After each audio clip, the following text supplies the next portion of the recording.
Hello Kiran Kumar Hi గారు, అండి. ఎలా ఉన్నారు? ఫైన్, బాగున్నా. సో జాన్సే అంటూ ఒక క్రైమ్ థ్రిల్లర్ తో ప్రేక్షకుల ముందుకు వస్తున్నారు. క్రైమ్ థ్రిల్లర్ జానర్ కరెక్టే కదా? చిన్న లవ్ ఉంటది. లవ్ కూడా, లవ్ ఎందుకంటే టైటిల్ లోనే తెలుస్తుంది అవును. జాన్సే ఝాన్సీ. అని. ఒక యాక్చువల్లీ జాన్సే అనే టైటిల్ చూస్తే అది లవ్ స్టోరీ అని అనుకుంటాం యూజువల్లీ. అవును. జాన్సే ప్యార్ కర్ ఆ జాన్సే చెప్పేటప్పుడు మాత్రం మనం జాన్సే అంటుంటాం కదా, ఇది రాసేటప్పుడు మాత్రం జాన్ సే మాత్రం ఇంగ్లీష్ వర్డ్. యా, సే సే చెప్తుంది, హృదయం చెప్తుంది. మాట్లాడేటప్పుడు జాన్సే జాన్సే అనుకోవచ్చు, చదివేటప్పుడు జాన్సే సే. టైటిల్ లోనే ఇంత క్రియేటివిటీ పెట్టారు మీరు. అవును. యా. సో కిరణ్ గారు, ఫస్ట్ ఆఫ్ ఆల్ మీ గురించి ఆడియన్స్ కి తెలుసుకోవడం కూడా చాలా ఇంపార్టెంట్. ఎందుకంటే ఈ సినిమాతో మీరు వస్తున్నారు అని అంటే అసలు మీరు ఎలాంటి సినిమాలు చేయాలనుకుంటున్నారు ఇవన్నీ కూడా ఆడియన్స్ తెలుసుకోవాలి కాబట్టి. సో మీరు ఆల్రెడీ ఒక జాబ్ చేస్తూను, బిజినెస్ చేస్తూను బిజీగా ఉన్న మీ సెటిల్డ్ కెరియర్ నుంచి అసలు ఇండస్ట్రీకి రావాలి అన్నది ఎప్పుడు స్టార్ట్ అయింది? అండ్ ఇండస్ట్రీ మీద ఇంట్రెస్ట్ ఎప్పుడు స్టార్ట్ అయింది? ఇండస్ట్రీ మీద ఇంట్రెస్ట్ ఏం లేదు నాకు యాక్చువల్గా. స్టోరీలు ఉన్నాయి. నేను కూడా ప్రజలకు అంటే మీన్స్ ఆడియన్స్ కు దగ్గర అయ్యాము. నా స్టోరీస్ చెప్పేద్దాము, లోపల ఏదైనా ఉంటే చెప్పుకోవాలని ఉంటది కదా, ఆ ఇంటెన్షన్ తోటే వస్తున్నా. So you're storyteller. అంతే. మీ మనసులో ఉన్న కొన్ని ఆలోచనలని, స్టోరీస్ ని ఆడియన్స్ కి చెప్పాలి, పంచుకోవాలి వాళ్ళతో. Oh, this is interesting. So stories రాస్తూ ఉండేవారు అయితే మీరు? అవును. You like writing? Yes. Okay. ఎలాంటి స్టోరీస్ తో స్టార్ట్ చేశారంటారు? What is your first memory of your writing? First story ఇదేనా? అవును. 9 years బ్యాక్ స్టార్ట్ అయింది. ఓ, చాలా రాసిన. అదే స్టోరీని ఫస్ట్ స్టోరీనే దిద్దామని చెప్పేసి దిస్తున్నా. ఓకే. ఎందుకు ఫస్ట్ స్టోరీ? అంటే చాలా కథలు ఉన్నప్పుడు నా ఫస్ట్ సినిమాగా ఈ స్టోరీ అయితేనే బాగుంటుంది అని అనుకోవడానికి రీజన్? బాగుంది ఇది, ఫస్ట్ ఫ్రెష్ గా ఉంటది కదా. అవును. అది రీసెంట్ మాడిఫై చేసి రీసెంట్ ట్రెండ్ తగ్గట్లా 3 months అంటే నియర్లీ 6 months అయింది కంప్లీట్ చేసి. స్టోరీ ఓన్లీ లైన్ ఉంది అప్పుడు, అంతే. ఓకే. 6 months బ్యాక్ మొత్తం స్క్రిప్ట్ రెడీ చేసి. అవును. అంటే ఎందుకు అడిగానంటే, మామూలుగా డెబ్యూ మూవీ అనేది ఏ క్రియేటర్ కైనా చాలా ఇంపార్టెంట్. అటు డైరెక్టర్ గా అయినా, ప్రొడ్యూసర్ గా అయినా, డెబ్యూ మూవీతో ఆడియన్స్ కి ఒక అటెన్షన్ ఉంటుంది. ఓకే, ఈయన ఇలాంటి సినిమాలు చేస్తారేమో అనే ఒక కాన్సెప్ట్. అందుకనే చాలా చూజీగా సెలెక్ట్ చేసుకుని ఉంటారు. ఫస్ట్ నేను ఈ జానర్ తో వస్తే బాగుంటుంది అని చెప్పి.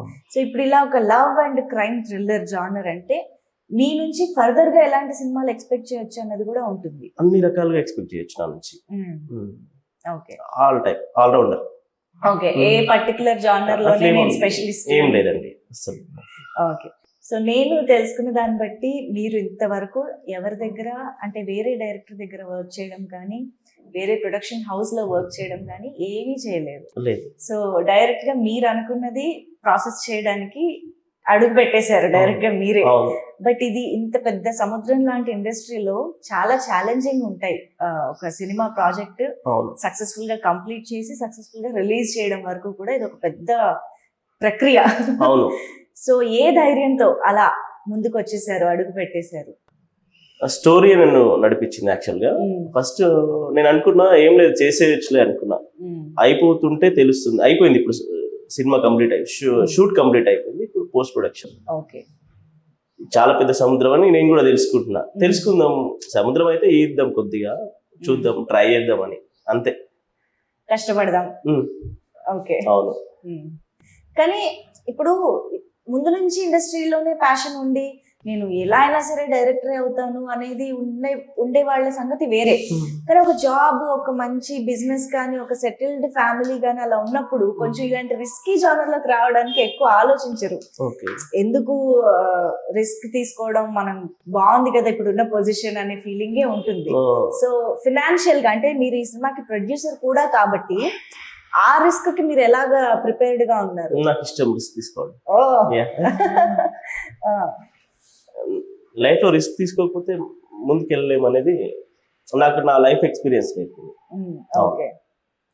కానీ మీరు అనుకుంటారు రిస్క్ తీసుకోవచ్చని, కానీ ఫ్యామిలీ కూడా కొంచెం అంటే సపోర్ట్ చేయాలి కదా. మా ఆవిడని కన్విన్స్ చేసిన తర్వాతనే ముందుకు వచ్చాను, లేకపోతే నేను ఇప్పుడు వచ్చేటోని కాదేమో.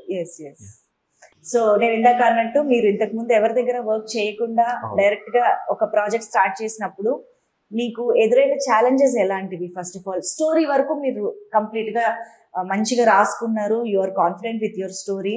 బట్ మొత్తం కాస్టింగ్ ని తీసుకోవడం, టెక్నీషియన్స్ ని హైర్ చేసుకోవడం దగ్గర నుంచి ఎవ్రీథింగ్, ఆ ప్రాసెస్ మీరు ఎలాగా, మీ ఎక్స్పీరియన్సెస్ చెప్పండి. నేను స్టోరీ అయిపోయిన తర్వాత ఫస్ట్ 1 లైన్ ఆర్డర్ రాసుకున్నాను నేను. ఇంకా డైలాగ్స్ నాకు సినిమాటిక్ గా తెలియదు కాబట్టి కొందరిని అపాయింట్ చేసుకున్నా. మదన్ అని ఆయన తీసుకున్నా. చాలా మందిని తిరిగిన తర్వాత ఆయన నేను సెలెక్ట్ చేసుకున్నా. ఓకే, ఆయన హెల్ప్ చేశాడు. ఆయన ద్వారా మిగతా వాళ్ళు వచ్చారు. నేను కొందరిని అనుకున్నప్పుడు వాళ్ళను ఆర్టిస్టులను కానీ ఆయన వెతికి పెట్టడం జరిగింది. 3 months హార్డ్ వర్క్ చేస్తాను. యాక్చువల్ 3 months వీళ్ళందరినీ ఆర్టిస్టులను కలుద్దామని ట్రై చేస్తే నాకు కాలేదు. ఆయన వచ్చిన తర్వాత మదన్ అనే పర్సన్ వచ్చిన తర్వాత నాకు కొంచెం, ఆయనకు ఆల్రెడీ ఇండస్ట్రీలో ఉన్నాడు, వేరే వాళ్ళ ద్వారా వీళ్ళు కావాలి అంటే ఈజీగా అయిపోయింది. యూజువల్ గా అవకాశాల కోసం ప్రయత్నించే వాళ్ళు చాలా మంది ఉంటారు, అంటే అటు యాక్టర్స్ లో కానీ ఇటు టెక్నీషియన్స్ లో కానీ. But at the same time ఒక కొత్త ప్రొడక్షన్, ఎలాంటి ఎక్స్పీరియన్స్ లేదు అన్నప్పుడు మాత్రం కొంచెం ఆలోచిస్తూ ఉంటారు, మనం కొత్త సినిమా కదా, మనకి ఏమి అడ్వాంటేజ్ ఉంటుందో అనేసి. సో అలా మీకు యాక్టర్స్ ని తీసుకుంటున్నప్పుడు కానీ, ఎవరితోనైనా మాట్లాడుతున్నప్పుడు కానీ అలాంటి ఎక్స్పీరియన్సెస్ ఏమైనా జరిగినాయి? ఒక రోజు 2 రోజులు మీరు కొత్త డైరెక్టర్ చేస్తాడా చేయడా, అసలు ప్రాజెక్ట్ కంప్లీట్ చేస్తారా లేదా చేయరా డౌట్స్ ఉన్నాయి. చాలా మందికి ఉన్నాయి, కొందరు చేయలేదు కూడా. సో మరి ఎలా కన్విన్స్ అంటే నేను కన్విన్స్ చేయలేదంటే మీ ఇష్టం, అది చేసే వాళ్ళే నా దగ్గర ఉన్నారు, అంతే అండి. చేయను రిక్వెస్ట్ అయితే చెయ్య నేను. ఓకే, సో ఇప్పటి వరకు అయితే ఆడియన్స్ ముందుకి ఝాన్సీకి సంబంధించి అంటే టీజర్ కానీ సాంగ్స్ కానీ ఇవేమి రాలేదు, త్వరలో రాబోతున్నాయి. సో దాని గురించే మనం ఇవాళ మాట్లాడుకోబోతున్నాం కాబట్టి, సో చెప్పండి సినిమా గురించి. అసలు సినిమా ఎలా ఉంటుంది అండ్ ఆడియన్స్ కి ఇది ఎక్కువ నచ్చుతుంది అంటారు? Tell us something about the movie. Cinema ప్రజల జీవితాల మీదనే స్టోరీ ఉంటుందండి యాక్చువల్లీ. ఈ సినిమా ఒక ఫిక్షనల్ క్యారెక్టర్ ను ప్రజెంట్ సొసైటీలో పడేసిన. ఫిక్షనల్ క్యారెక్టర్ ఎట్లా అంటే, ఒక మోక్షగుండం విశ్వేశ్వరయ్య, ఝాన్సీ లక్ష్మీబాయి రెండు కలిపిన ఒక అమ్మాయిగా పుడితే ఎలా ఉంటది, ఈ ప్రజెంట్ జనరేషన్ లో ఉంటే అటువంటి క్యారెక్టర్ ఎలా ఉంటది అనేది లైన్ అండి. కొంచెం డిఫరెంట్ గా అనిపిస్తుంది మీరు చెప్తుంటే, క్యారెక్టరైజేషన్ కొత్తగా అనిపిస్తుంది. సో ఐ థింక్ అమ్మాయి క్యారెక్టర్ కి ఎక్కువ ఇంపార్టెన్స్ ఉంటుందని కూడా అనిపిస్తుంది. అమ్మాయి క్యారెక్టర్ కి ఎక్కువ ఇంపార్టెన్స్ ఉంటుంది, అందరి క్యారెక్టర్స్ ఇంపార్టెంట్. స్టోరీ ఇప్పుడు పెద్ద లైన్ తీసుకున్నాను నేను. మోక్షగుండం విశ్వేశ్వరయ్య, ఝాన్సీ లక్ష్మీబాయి అంటే అసలు ఆ పాయింట్ టచ్ చేయాలంటే కూడా కొంచెం అటువంటి వాళ్ళని తీసుకొచ్చి ప్రజెంట్ సొసైటీలో వాడేసినాం, అటువంటి క్యారెక్టర్ని ఎలా చూపించాలి అనేది చాలా భయం ఉంటుంది యాక్చువల్గా. అవన్నీ లేకుండా నేను మంచిగా రాసుకున్న ఆ క్యారెక్టర్ ను. ప్రజెంటేషన్ కూడా అట్లనే ఉంటుంది. బట్ ఎక్కడి నుంచి ఇన్స్పిరేషన్ వచ్చింది మీకు మోక్షగుండం విశ్వేశ్వరయ్య? అంటే మనం జనరల్ గా కథలంటే అఫ్ కోర్స్ రియల్ లైఫ్ నుంచి ఇన్స్పైర్ అయ్యి రాస్తారు చాలా మంది, బట్ అంత పర్టికులర్ గా ఆ క్యారెక్టర్స్ ని తీసుకోవాలి, వాళ్ళని ఇన్స్పిరేషన్ గా తీసుకోవాలి ఝాన్సీ లక్ష్మీబాయి. యాక్చువల్ గా నేను మోక్షగుండం విశ్వేశ్వరయ్యను ఆ క్యారెక్టర్ అనుకోలేదు. నేను బేసిక్ గా సివిల్ ఇంజనీర్. నా పాయింట్ ఆఫ్ వ్యూలో చూస్తే ఎలా ఉంటది అనేది చూసుకుంటుంటా. ఈ రోడ్స్ ఎలా ఉంటాయి, ఇలా ఉంటది, ఎలా చేశారు, ఇలా ఈ రోడ్స్ ఎలా ఉన్నాయి, బిల్డింగ్స్ ఎలా ఉంది, ఇది చూసుకుంటుంటా. దీనికి మదన్ అనే ఆయన వచ్చినాక, ఇదేం సార్ మోక్షగుండం విశ్వేశ్వరయ్య క్యారెక్టర్ దగ్గరగా ఉంది అన్నాడు. అవునండి అట్లనే ఉంటది అన్న. నా పాయింట్ ఆఫ్ వ్యూ చూసుకుని ఆయన రాసా, ఆయన క్యారెక్టర్ వచ్చేసింది. ఆయన అన్నాక ఇంకా ఆయన్నే చేసామన్నమాట. ఆయన తీసుకుంటే ఇంకా బెస్ట్ కదా అని ఆ క్యారెక్టర్ ని యాడ్ చేస్తున్నాం. ఇంకా ఝాన్సీ లక్ష్మి అంటే ధైర్య సాహసాలు, ఇంక ఇది కామన్, ఎవరికైనా ఆడవాళ్ళని చూస్తుంటాం, చాలా మందిని చూస్తుంటాం ధైర్యంగా ఉన్న వాళ్ళని. ఈ రెండింటిని కలిపేస్తాం.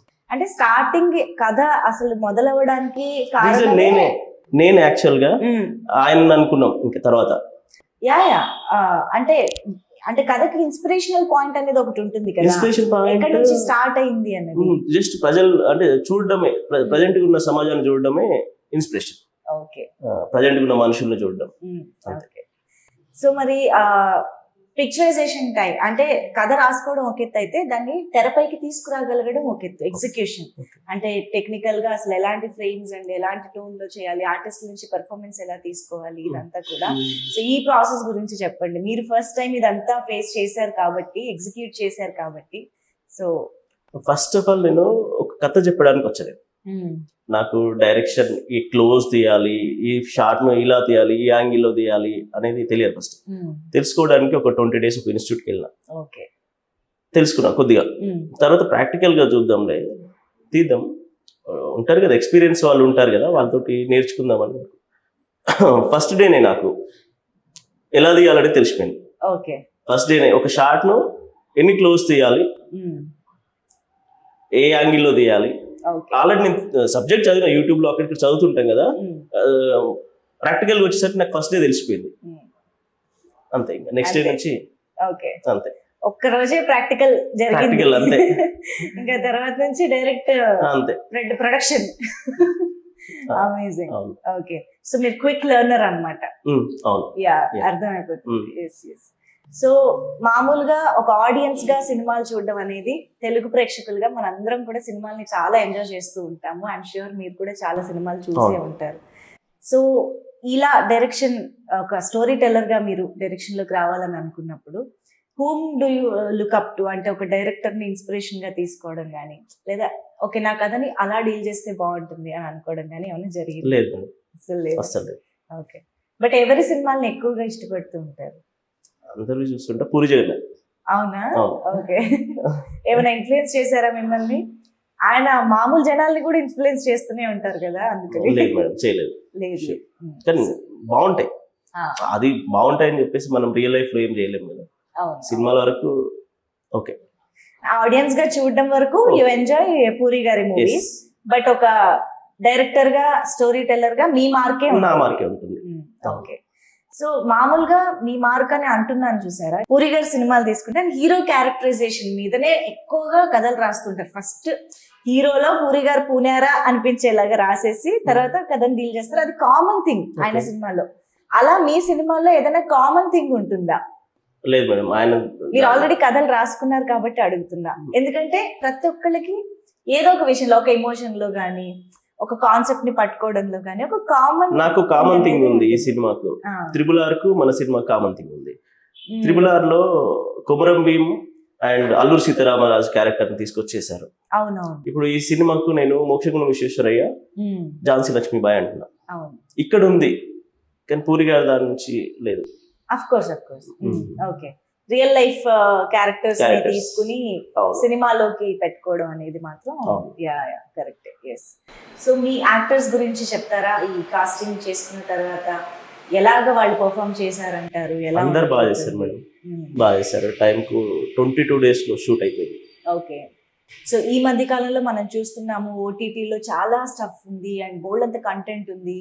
అండ్ థియేటర్స్ కి రప్పించాలి అంటే ఒక విజువల్ ఫీస్ ని కూడా ఎక్స్పెక్ట్ చేస్తున్నారు. ఖచ్చితంగా ఈ సినిమా థియేటర్కి వెళ్ళి చూడాలి అని అనిపించేలాగా ప్రొడ్యూసర్లు, డైరెక్టర్లు, యాక్టర్స్ అందరూ కష్టపడుతున్నారు. సో అలా ఝాన్సీ మూవీ ఆడియన్స్ థియేటర్స్ కి వచ్చి ఎందుకు చూడాలి? స్టోరీ బాగుంటుంది మేడం.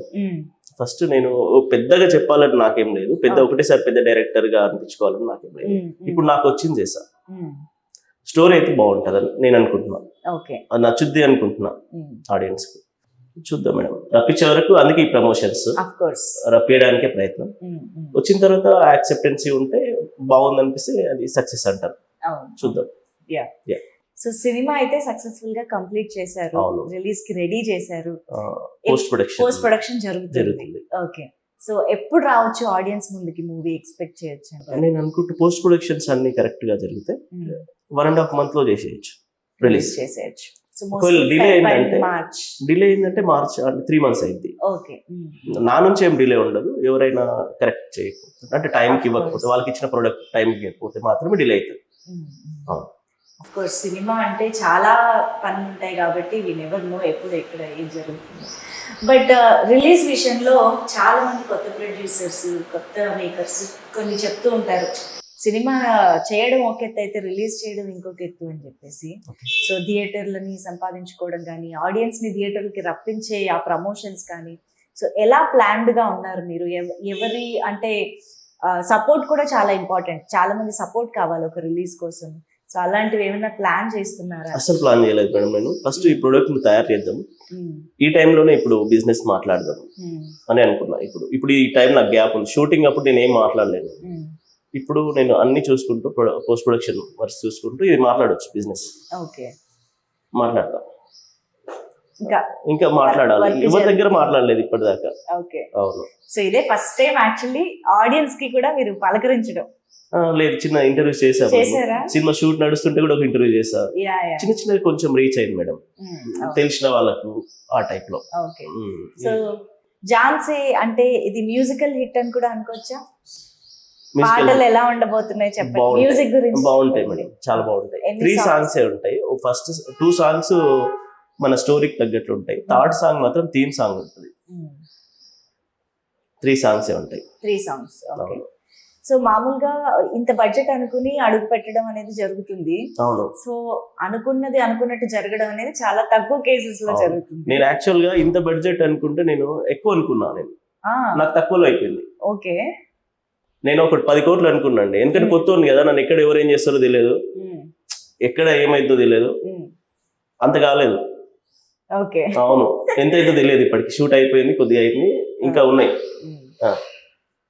కానీ ఒకవైపు ప్రొడ్యూసర్ గా, ఇంకోవైపు డైరెక్టర్ గా, అండ్ స్టోరీ స్క్రీన్ ప్లే రాసుకున్నది కూడా మీరే కాబట్టి మొత్తం ఆ స్క్రిప్ట్ పట్ల కూడా మీకే ఒక గ్రిప్ ఉంటుంది ఆబ్వియస్ గా. ఆన్ సెట్ కూడా ఇలాగా ఆన్ సెట్స్ ఫస్ట్ టైం ఇన్ని బాధ్యతలను చేయడం అనేది ఎలా అనిపించింది? నాకు చాలా ఓవర్వెల్మింగ్ గా ఉందా? చాలా సింపుల్ గా అనిపించింది యాక్చువల్ గా. Okay. నేను చేసిన ఇంతకు ముందు వర్క్ అంటే ఇది కొద్దిగా తక్కువనే అనిపించింది. ఓకే. అవును. మీ ప్రొఫెషన్ అవును. కంపేర్ చేస్తే తక్కువే అనిపించింది. ఓకే. అవును. ఎందుకంటే డైరెక్షన్ అనేది ఒక క్రియేటివ్ జాబ్. అవును. యూజువల్ గా మైండ్ అంతా చాలా ఫోకస్డ్ గా ఏ షాట్ తర్వాత ఇది అదే ఎక్కువ ఉంటుంది. ఆ ప్రాసెస్ లో ఇక్కడ ఈ లొకేషన్ ఇంతసేపే అంట, ఇది ఇంతసేపే, ఇలాంటి హెడేక్స్ ఉన్నప్పుడు కొంచెం. నాకేం లేవు మేడం, నాకు లొకేషన్ ప్రాబ్లం ఏం లేదు యాక్చువల్ గా. ప్రతి లొకేషన్ ఒక చోట తప్పిస్తే, ఒక హోటల్ సీన్ అన్నప్పుడు తప్పిస్తే, ఎందుకంటే వాళ్ళకు 12 కస్టమర్స్ వస్తారు, వాళ్ళకి ఆ టైంకి ఇచ్చేయాలి. అదొక్కటి తప్పిస్తే ఎక్కడ లొకేషన్స్ కు మాకు ప్రాబ్లం రాలేదు. ఓకే. మిగతా ఆర్టిస్ట్ నుంచి వాళ్ళకు హీరోయిన్స్ వాళ్ళ డేట్స్ కొంచెం ఇష్యూ అయింది, అక్కడ ఒక 15 days ఆగినాం, లేకపోతే ఇంకా ముందే అయిపోయేది. అంతే, చిన్నదే అది మేడం, అది కామన్. అది వాళ్ళ డేట్స్ వీళ్ళు అడ్జస్ట్ అయినప్పుడు వాళ్ళకి కాకపోవడం, అది చిన్న చిన్నగానే ఉండే. మొత్తానికి కంప్లీట్ చేసినాం మేడం, అనుకున్న టైంకి కంప్లీట్ అయిపోయింది. ఓకే. సో మాకు తెలిసిన ఆర్టిస్టులు వాళ్ళందరూ కూడా ఎవరైనా ఉన్నారు మేడం, ఉన్నారు. ప్యాడింగ్ ఆర్టిస్టులు తనికెళ్ళ బర్ని గారు, సూర్య గారు, అజయ్ గారు, బెనర్జీ గారు, ఇంకా ఉన్నారు తెలిసిన వాళ్ళు, ఐడ్రీమ్ అంజలి గారు, చాలా మంది ఉన్నారు. ప్యాడింగ్ ఆర్టిస్టులు చాలా ఉన్నారు. సో ఎక్కడ అంటే క్యారెక్టర్ కి తగ్గట్లే ఉన్నారు. మళ్ళీ ఎక్కడ కాంప్రమైజ్ అవ్వలేదు, లేదండి. ఏ క్యారెక్టర్ కి ఎవరు కావాలో అలా. అవును. ఓకే. సో ఎస్, మామూలుగా ఇండస్ట్రీకి వచ్చిన ఈ ప్రాసెస్ లో మీకు ఇది ఎలా చేయాలి, ముందుకు ఎలా తీసుకువెళ్ళాలి అనే విషయాలు కానీ వీటిలో ఎవరు ఎక్కువగా మీకు సపోర్ట్ చేశారంటారు ఈ త్రూ అవుట్ జర్నీ ఆఫ్ ఝాన్సీలో? జర్నీలో డిఓపి గారు, ఓకే, మా కెమెరామెన్ డిఓపి గారు లాస్ట్ వరకు ఉన్నారు ఆయన. ఓకే. మోహన్ గారు. అవును. సో ఆబ్వియస్ గా డైరెక్టర్ డిఓపి అనేది ఆ ర్యాప్ అన్ని ఉంది మా ఇద్దరికి మంచి. ఇంకా ఇక్కడ ప్రొడ్యూసర్ రఘు గారు, ఓకే, ఇంకా ప్రొడ్యూసర్ ఆయన నరకాసుర మూవీ చేస్తారు. ఓకే, ఆయన కూడా బాగా సపోర్ట్ చేస్తారు. ఓకే. సో ఇప్పుడు ఏంటి, మీరు ఒక మంచి స్టోరీ ఆడియన్స్ తో పంచుకోవాలి అనుకుని ఈ సినిమాతో ఆడియన్స్ ముందుకు వస్తున్నారు. ఎలా మీ కెరియర్ ని సినిమా ఇండస్ట్రీలో కంటిన్యూ చేయాలని అనుకుంటున్నారు? అంటే బ్యాక్ టు బ్యాక్ మీ నుంచి వస్తాయా? ఎక్స్పెక్ట్ చేయొచ్చు. ఓకే. అవును. అంటే నాకు సక్సెస్ ఫెయిల్యూర్ ఏం సంబంధం లేదు యాక్చువల్ గా. ఈ సినిమా డబ్బులు ఈ సినిమాకి వచ్చినాయి అనుకోండి, ఇంకో సినిమా స్టార్ట్ అయిపోద్ది. అంతే. నేను ఎక్కువ ఏం ఎక్స్పెక్ట్ చేయట్లేదు, మనీ కూడా ఎక్కువ ఎక్స్పెక్ట్ చేయట్లేదు. పని చేసుకోవాలి అంతే. అంతే. కానీ ఎక్కువ మంది ఆడియన్స్ కి మన సినిమా రీచ్ అవ్వాలి అనే స్వార్థం మాత్రం అందరికీ ఉంటుంది. మీరు ఏదైతే చెప్పాలనుకుంటున్నారో అది 100 మంది చూసిన దానికి 1,00,000 మంది చూసిన దానికి తేడా ఉంటుంది కదా. ఆబ్వియస్ గా రీచ్ అనేది చాలా ఇంపార్టెంట్ అండి, 100%. అది సినిమా రీచ్ చేయకపోతే, ఇప్పుడు నేను ఇంత కష్టపడి, ఇంతమంది కష్టపడి సినిమాని రీచ్ చేయకుండా చంపేస్తే వేస్ట్. ఇంకా తీయడం ఎందుకు అటువంటిప్పుడు? రీచ్ చేయాలి సినిమాను. వాళ్ళు చూస్తారా చూడరా మనకు సంబంధం లేని విషయం. కానీ మనమైతే వాళ్ళ దగ్గరికి వెళ్ళి మా ప్రొడక్ట్ ఇది చూడండి రా బాబు అయితే చెప్పుకోవాలి కదా. ఇప్పటి వరకు మీ ఎక్స్పీరియన్స్ లో what is the toughest part of making a film అంటారు? ఎందుకంటే ఇప్పుడు కొత్త వాళ్ళు చాలా మంది చూస్తూ ఉంటారు కదా, వాళ్ళకు కూడా ఒక ధైర్యం ఉంటుంది, ఓకే మనం కూడా ధైర్యం చేయొచ్చు అని చెప్పేసి. సో మీ ఎక్స్పీరియన్స్ చెప్తే వాళ్ళకు కూడా హెల్ప్ అవ్వచ్చు. అంటే సరైన వ్యక్తులను ఎంచుకోవడమే టఫెస్ట్ జాబ్. Okay, perfect. మన చుట్టూ కరెక్ట్ గా. అవును, అవును. అండ్ అప్పుడే ఆ జర్నీ కూడా సాఫీగా ఉంటుంది. జరుగుతుంది. ఎస్. సో మామూలుగా మ్యూజిక్ పరంగా మీ టేస్ట్ ఎలాంటిది? యూజువల్ గా మీరు ఎలాంటి మ్యూజిక్ ఎక్కువ ఎంజాయ్ చేస్తారు? మెలోడీస్. ఓకే, ఈ సినిమాలో కూడా ఉందా? ఉంది, మెలోడీ కొద్దిగా మిక్స్ అయ్యింది. ఓకే, ఉంది. సో మీ ఫ్యామిలీ చూసారా అవుట్పుట్? మా ఆవిడ రెగ్యులర్ గా వస్తుంటారు. చూస్తారా మొత్తం? ఆమె ప్రొడక్షన్ అంటే ఆమె ఖాళీ ఉన్నప్పుడు వస్తుంటారు. ఓకే, ఎలాంటి రెస్పాన్స్ వచ్చింది? Are they satisfied, happy? ఇంకా అడగలేదు నేను. అవునా? ఎప్పటికప్పుడు చెప్తూ ఉంటుండొచ్చు కదా. ఫస్ట్ స్టోరీ చెప్పినా కదా, ఆమెకు స్టోరీ తెలుసు, స్టోరీ బాగుంది. ఇంకెట్లా తీస్తున్నా ఆమెకు కూడా తెలియదు కదా, డైరెక్షన్ ఇట్లా అవన్నీ తెలియదు ఆమెకు. మొత్తం అయిపోయినాక చూపిస్తా. బట్ ఒక ఆడియన్స్ కి అయితే ఒక ఆడియన్స్ ఆమెకు స్టోరీలోనే జడ్జ్మెంట్ వచ్చేస్తుంది, అందుకే ఒప్పుకుంది. లేకపోతే నేను తీసేవాని కాదు. అదే డబ్బులు అంటే కన్విన్స్ చేయాలి కదా, నీ డబ్బులు పెడుతున్నాము, లైఫ్ రిస్క్. నాకు రిస్క్ అనిపించకపోయినా ఆమెకు రిస్క్, పిల్లలు ఉంటారు. ఎప్పుడైనా ఫ్యూచర్ అనేది డబ్బులు ఖర్చు పెడుతున్నాడు, ఎట్లా ఉంటుందో తెలియదు. గేమ్ ఆడినట్లే ఇది. అవును, గ్యాంబ్లింగ్. సో స్టోరీ అయితే బాగా నచ్చింది కాబట్టి ఆమె కన్విన్స్ అయింది కాబట్టి చేసా. సో ఇప్పుడు ఫస్ట్ మూవీకి మీరు ఒక స్టోరీ చెప్పాలనుకుని మీరే ప్రొడ్యూస్ చేసుకుని డైరెక్ట్ చేసుకున్నారు. ఓకే, ఫర్దర్ గా కూడా మీరే ప్రొడ్యూస్ చేసుకోవాలని అనుకుంటున్నారా? ఆర్ జనరల్ గా మీరు ఒక డైరెక్టర్ గా మారి వేరే సినిమాలు కూడా వేరే ప్రొడక్షన్ కి చేస్తా మేడం. నాకు అంటే వేరే వాళ్ళు అడగాలి. ఇప్పుడు నన్ను అవును, వీడు బాగా తీసాడు అని అనుకుంటే ఇంకో కథ రెడీ ఉంది, ఎవరైనా వచ్చి అడిగితే తప్పకుండా చేస్తాను. నా దాంట్లో చేయాలని నాకేం లేదు. ఓకే, అంటే ఇప్పుడు నేను నా దాంట్లో ఎందుకు చేస్తానంటే వేరే వాళ్ళ దగ్గరికి వెళ్ళి రిక్వెస్ట్ చేసి అడుక్కొని టైం వేస్ట్ చేసుకొని కాదనిపించుకొని ఇవన్నీ నాకు లేదు. కానీ మేబీ ఒక ప్రొడ్యూసర్ ని ఒప్పించడంలో కూడా ఒక సక్సెస్ ఉంటుందేమో. అట్లేం లేదంటే ఓకే. సో ఈ సినిమాతో మేబీ అందరిని ఇంప్రెస్ చేస్తారు. మేబీ. ఎస్. బట్ డెఫినెట్ గా చాలా అప్రిషియేట్ చేయాల్సిన విషయం అండి ఇది. ఫస్ట్ ప్రాజెక్ట్ కి ఇన్ని బాధ్యతల్ని ఇంత సక్సెస్ఫుల్ గా చేయగలగడం అనేది మామూలు విషయం కాదు. ఐ హోప్ ఈ సినిమా మీకు మంచి సక్సెస్ తీసుకురావాలి అని మనస్ఫూర్తిగా కోరుకుంటున్నాను. అండ్ జాన్సే ఎప్పుడు త్వరలో రిలీజ్ చేసి మాక్సిమం ఆడియన్స్ ని మీరు అట్రాక్ట్ చేయాలని కోరుకుంటున్నాను. సో అండ్ ఆ జాన్సే రాయడంలో కూడా పక్కన కామాస్ లాగా పెట్టారు, డాట్స్ అవి. దానికి కూడా ఏమన్నా రీజన్ ఉండే ఉంటుంది, అందుకే అడుగుతున్నా. అంత క్రియేటివ్ గా ఆలోచించారంటే. ఓకే, ఉంది మేడం. యాక్చువల్ గా 3 dots 3 lives. 3 lives. ఇద్దరు గురించి నేను చెప్పొచ్చు, 2 క్యారెక్టర్స్ నెక్స్ట్ ఇంటర్వ్యూస్ చెప్తా. 3వ క్యారెక్టర్ సినిమాలో చూస్తే బాగుంటది. ఓకే, ఆ 3 క్యారెక్టర్లు చనిపోతాయి. జాన్సే. ఓకే, చాలా ఇంట్రెస్టింగ్ గా ఉందండి. అండ్ దాన్ని మీరు కన్సీవ్ చేసిన విధానం కూడా బాగుందని అర్థం అవుతుంది. సో ఇప్పుడు కొంతమంది అంటే ఇద్దరు గురించి అయితే చెప్పగలుగుతాను, 3 వాళ్ళ గురించి అసలు చెప్పనే లేను. మీరు డైరెక్ట్ గా సినిమా చూసుకోవాలి. నేను ఒక్కొక్క క్యారెక్టర్ ఒక్కోసారి రివీల్ చేద్దాం అనుకున్నా.